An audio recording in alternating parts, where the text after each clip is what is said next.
ராஜி, மாப்பிள வரலங்கிறது பொண்ணுக்கு தெரியாது. இங்க வந்திருக்கிறது பர்வதம்மா மாப்பிள. மாப்பிள மாப்பிள வந்திருக்கிற மாப்பிளைய வச்சு பேஷ் பேஷ். வாங்க மாப்பிள ஐயா காலைல விழுந்து நமஸ்காரம் பண்ணு. ஐயோ, எனக்கு எதுக்கு? இருக்குங்க, சொல்லுங்க. ஆசீர்வாதம் பண்ண சொல்லி மாப்பிள கிட்ட. அதனால என்ன மாப்பிள்ள, நமஸ்காரம் பண்ணட்டுமே.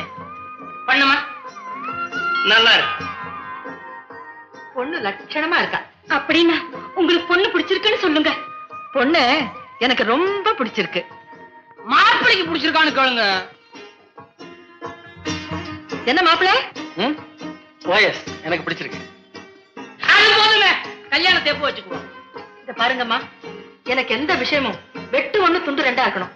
மத்த விஷயத்தெல்லாம் பேசி முடிச்சிடுவோம். வாங்க, நீங்க இங்கே இருங்க மாப்பிள்ள. கல்யாணம் பண்ணு, கல்யாணம் பண்ணு. என்ன நீ பாட்டு கம்முன்னு வந்துட்ட? எப்படி எங்க ஐயா மாப்பிள்ள பிடிச்சிருக்கா? ஐயோ மாரியா, இவரும் பிடிச்சிருக்குதாயா? ஏன் அப்படி சொல்ற? பிடிச்சாகணுமே, இல்லன்னா நான் வந்ததுக்கு அர்த்தமே இல்லையா? உனக்கு அவரை பிடிச்சு போச்சு, எதுக்கா மாப்பிள்ள தனியா இருக்கும் போதே கல்யாணத்தை எப்போ வச்சுக்கலான்னு கேட்டுரு. இல்லை வெக்கப்பட்டுக்கிட்டு இந்த காலத்து பொண்ணா இருந்துகிட்டு உலாத்தும் போதே போய் கேளு. வழக்கம் போல 2 நாள் கழிச்சு காகிதம் போறேன்னு சொல்லுவாங்க, ஒத்துக்காத. சும்மா தைரியமா போய் கேளு. கேக்குற? சரி, கேக்குறேன். நான் பாக்குறேன். உங்க கூட 2 வார்த்தை பேசுவேன். என்ன? ஏன் கூடவா? ஏன்? உங்க கூட பேசலன்னா சரி, யார் கூட பேசுறதா? இத பாருங்க, என்ன உங்களுக்கு பிடிச்சிருக்குன்னு சொன்னீங்க. ஆமா. உங்களையும் எனக்கு ரொம்ப பிடிச்சிருக்கு.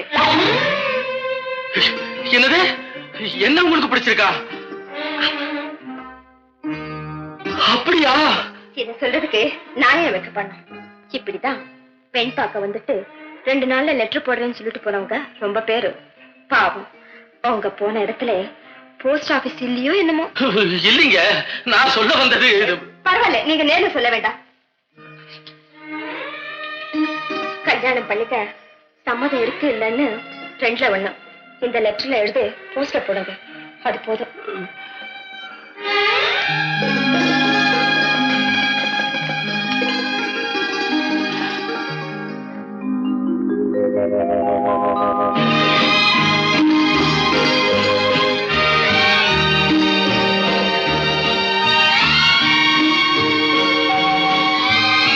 பேஷ் பேஷ். சபலம்